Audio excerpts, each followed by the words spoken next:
Hello? Lynda, it's Kelly. Can you hear me? Hi, Kelly. Yes, I'm here. Okay, great. Well, first of all, I just want to thank you for agreeing to chat us with our Gliterary girls. And well, thank you. Absolutely. Well, I really enjoyed the book, and I know the other members have. And it's interesting. I asked them all to email me or message me some questions that they had, and most of the questions are actually more about you. They're curious. Oh, really? Yeah, because I guess that they're feeling that when we discuss the book, we'll all have our own thoughts about the characters and what their motivations and such were, but they're curious about what motivates you. So, with that, let me get started with a couple of the questions.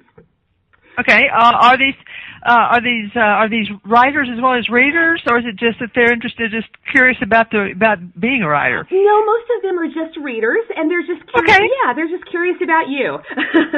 Uh-oh. Yeah, it could get into dangerous territory here. So. Well, I may have to be writing some fiction on the fly here. Exactly.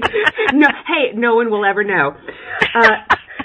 Okay, so the first question we've got is, you write about Faith's dementia really so eloquently, from the examples of her, almost recalling something to drifting in and out of the past, and then, to the point of losing awareness of her surroundings, causing harm to herself. And so one of the gals wondered, do you have a personal family experience with Alzheimer's, and is that what spurred the subject matter for this book? I get that question a lot, and actually, in a way, for me, it's a compliment, because it means that I must have nailed it a little bit than I had even hoped. Because the answer is no, not really. I don't have anyone in my family that has Alzheimer's, but my mom did have lapses of dementia about a decade ago with tiny strokes, and we were wondering if it was that. So I've had experience with a family member who was acting strangely, but and understood how that was for a family member. But I'm a long time professional writer. I've been a freelance journalist for 20 years, and so I know how to research, and all that nonfiction and expertise. So I've always, my joke is, I always explain that I'm a freelance journalist with literary pretensions. So now I guess I need to stop saying that, right? Since I had my first novel. But anyway, back to that. Wow. I realized that when I did understand this part of the concept, grasp that this would really be interesting to talk about someone who put so much of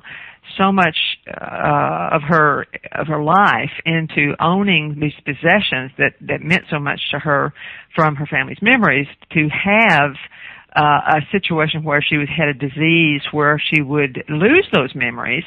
Then I realized that if I was going to try that, then the logical literary device should be Alzheimer's, because so many of us know at least someone, right? If not even in our own family, and it is so pervasive now. So essentially, it was a choice I made, and then I essentially took a little bit from my experience and from my end of it as the caregiver. But I have many sisters, so it was certainly not just on my shoulders like it was, it might have been for, say, Claudia in the book. But essentially, then I took it and made a very big effort to understand the disease, and then read about what others had written about the experience. So. Right. Well, gosh, it's one thing to do the research, which you obviously did, but it's another to really transform it on the pages and feel like you lived it. So, wow, it was great. Well, thank you. Yeah, appreciate that a lot. Yeah. More than you can know. Okay, and so then another question we've got was, someone said, you put such detail into Faith's heirloom pieces, with the little provenances at the beginning. And so, so we were wondering, are you yourself a collector of antiques? And if so, are any of your personal pieces in the book?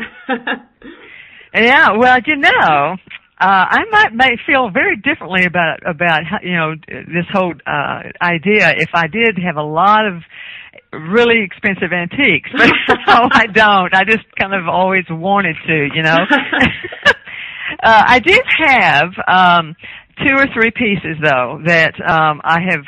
The oddest thing happened. I was actually downsizing when I was writing this book. Believe it or not, I was actually having a garage sale when I was writing about a garage sale.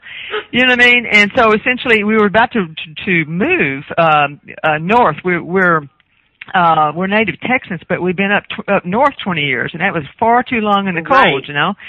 So, and in the snow, so we decided to cut and run, and finally, and just be poor and warm.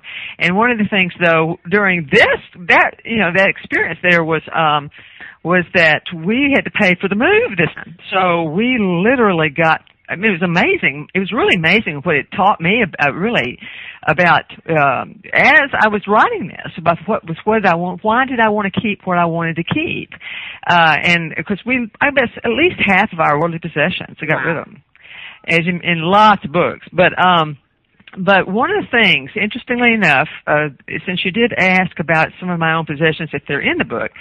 If you'll notice the dedication, I don't know if y'all read dedications, but this one was, if you recall, it said, "To my dad for leaving me the roll top."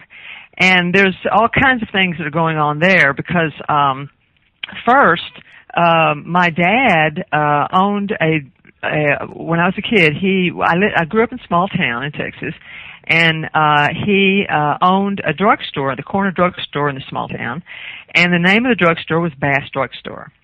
And now it is called Bass Rutledge Drugstore, and to this day it's still called that. Really? We've had some Rutledges have been in there, for a century, I guess. But interestingly enough, the whole town, I'll try to stay on topic here, but the whole town, I really will wander on this part.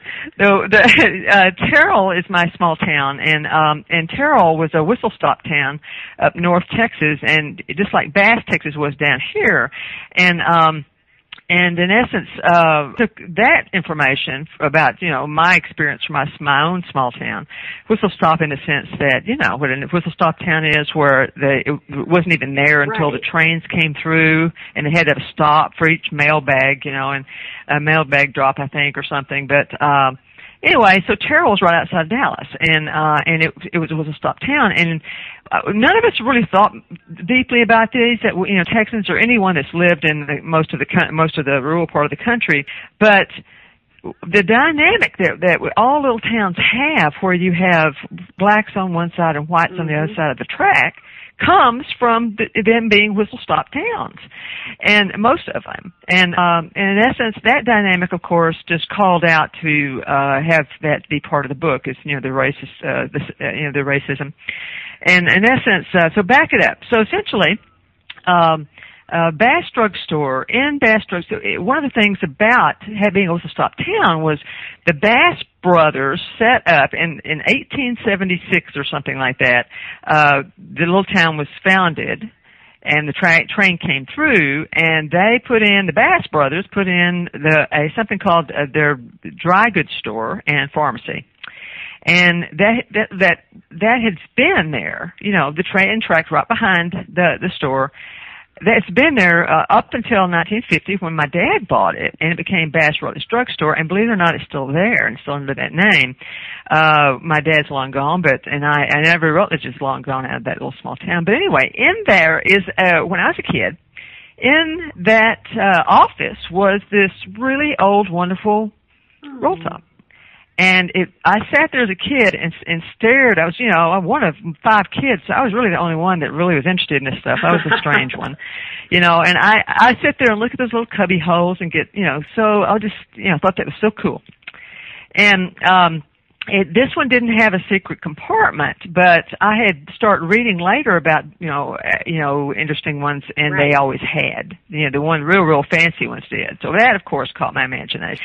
And I asked Dad if he would leave me the roll top. I bet I asked him that when I was a teenager, and he remembered, So ultimately, I have that one. And in essence, in case someone is going to ask this question about where I got the idea of the book, it really even ties into this. Yeah. So you want me to tell you that? All right. Well, in essence, I have to preface that with when writers ask this, when there's an unusual idea, a writer's going to be asked this over and over again. And when I first began to be asked this last year, when the book first came out, I had about 7 answers, so I had to really work at where these wonderful. Do I start where I got the roll top? Do I start back as a teenager? Right. Do I, where do I start my little story? Well, in essence, I realized that the best answer was that. That literary pretensions thing, where I've always had literary pretensions, too many literature degrees, and so I've always been looking for an idea to try my novel, have a novel done, to write a novel about. And so I had already long ago thought that a garage sale would be a good idea, and I even played with it, played with the idea, and it was just for laughs, really. It really wasn't anything that was worth it, anything, so I put it in a drawer. And then about a few years after that, my mom, I was in Chicago at the time, and my mom calls me. And again, you have to get the picture. I grew up in this small town in a big 2-story drafty house, and I was one of 5 kids. And all of us had left by that time. We had all been gone about a decade, at least, or more. And we left all our stuff. Still there. Oh yeah. You know how you do. You just leave it there and you think it's supposed to stay there forever, right? Storage units, right? So, it was rather a shock when she called me and she said, "Lynda, I had a garage sale." And I said, "Oh, that's nice, Mom." She said, "And I sold your Superman comic books." And would you like the money? Now again, you need to get the picture. If you recall, I said my dad owned a drugstore, right? So I didn't just have comic books. I had all the comic books. I got 4 Supermans alone each month, Action Comics. I was a bit of a tomboy, or very much of a tomboy. So I really had everything, So I had lots of Superman comic books. And I hadn't thought about those Superman comic books since I left them in that closet. But when I heard they were gone, I was inexplicably sad. And for just a moment. And then I thought, what is wrong with me? I laughed at myself and I said, "No, Mom, just keep the money." Okay. So fast forward for about a month later, I heard a national news story about the first Superman comic book going for, drum roll, $1 million. And I was really sad, Of course, mine weren't, were anywhere near as nice, and certainly weren't as old. I think that was 1938, but in essence, it certainly got my attention. And I started thinking about the garage sale idea again a little bit, but I still didn't see how it could be that deep. Suddenly, then I began to watch Antiques Roadshow, like everybody else in the world, right? So for a few years, I would watch them, and I would listen, and would listen to. If you watched it, you will know that the word provenance they use that a lot. It's called and I caught that. It means the history of an object. And that's caught my imagination. The idea that, and of course it's a beautiful word. And in fact, speaking of literary pretensions, when I first started writing this story again, I didn't want to call it the garage sale. That didn't sound cool. So not literary enough, right? So I called it provenance. Of course, that did not stick. Because no one knows what that means. I'm so glad you changed the name, because the name is just so fabulous. Well, good. Well, okay, good. That's what my agent said. So, anyway, back to this. So in essence, I would heard what I called the OMG stories. I loved them. Like, oh my God, my Granny's chamber pot, is worth $5,000, and I've been using it as an ashtray. Oh my God.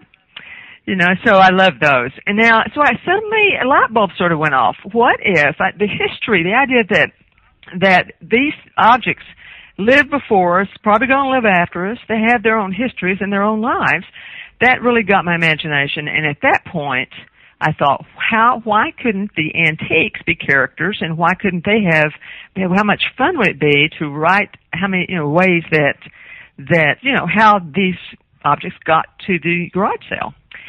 And in fact, when I first got the idea, I ran down to my little neighborhood library, and I pulled a big old dusty old book from the top shelf of some back in the shelves in the stacks, and pulled it down and opened it up. And the first thing I saw was a little bitty picture of an elephant clock from the French Revolution.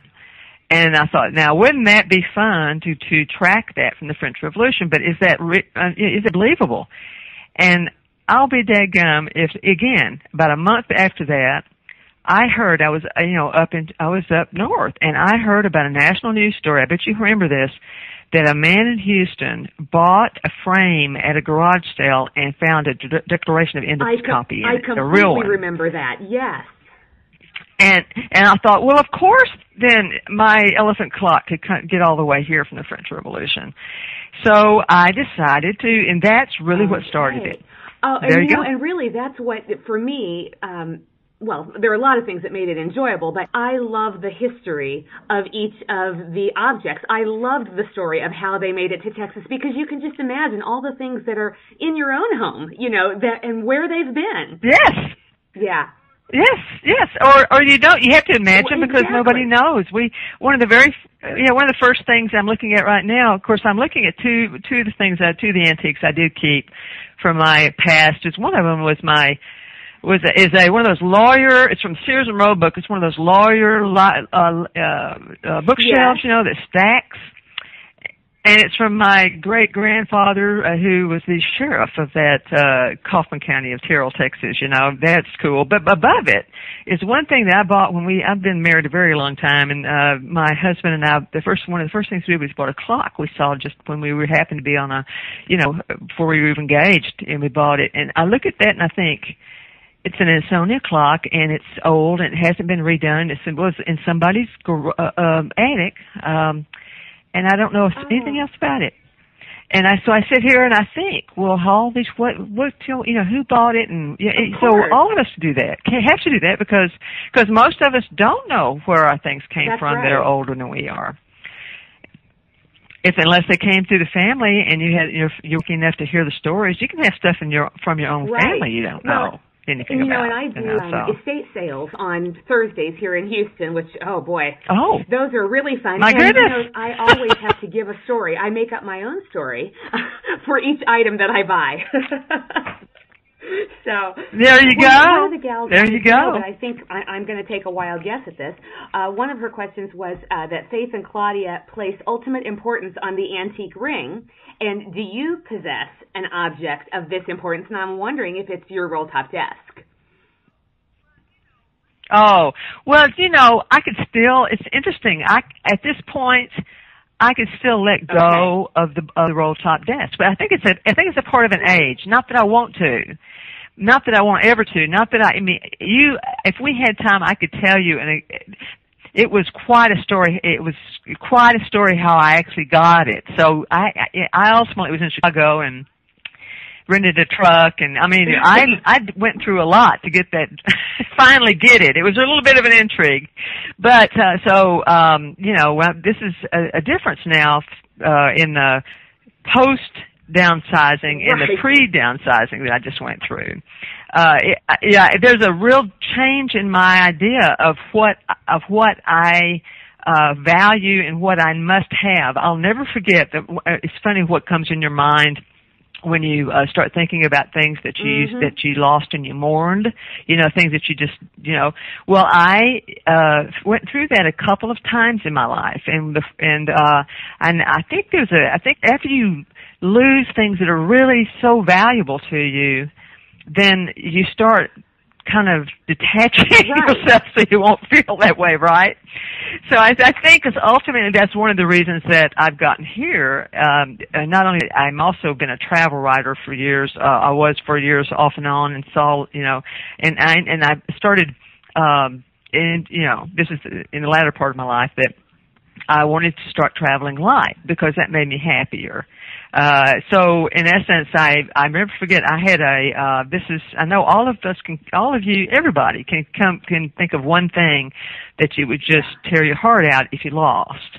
And then that, of course, thing is probably what you're going to lose ultimately, and you'll have to deal with that. That's a story in itself, isn't it? But I got to go to Europe when I was a kid, and I, just saw the world, and it changed my life. And one of the things I did was I put down, and I didn't have a whole lot of money with me, but I put down a nice chunk of change for an 18-karat gold watch. And when I was in Switzerland, the one thing that I really wanted, and it was 18-karat gold, and it was a gold band and everything. It was a gorgeous watch. And, over there it cost, it was ultimately like $80 or $90, but of course, now it would have been worth an amazing amount, right?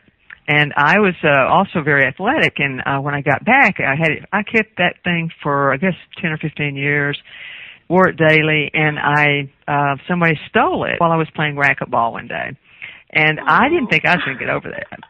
I was in my mid-30s, and I didn't think I was going to get over that, And again, it wasn't even an heirloom by any means. Can you imagine, if there has been 5 generations? Now, we're having that feeling, though. Writers are nuts. You should know that by now. We hear voices, right? We have conversations with make-believe people, and we create these scenarios all the time, playing with these ideas, and we bring to bear all of our experiences.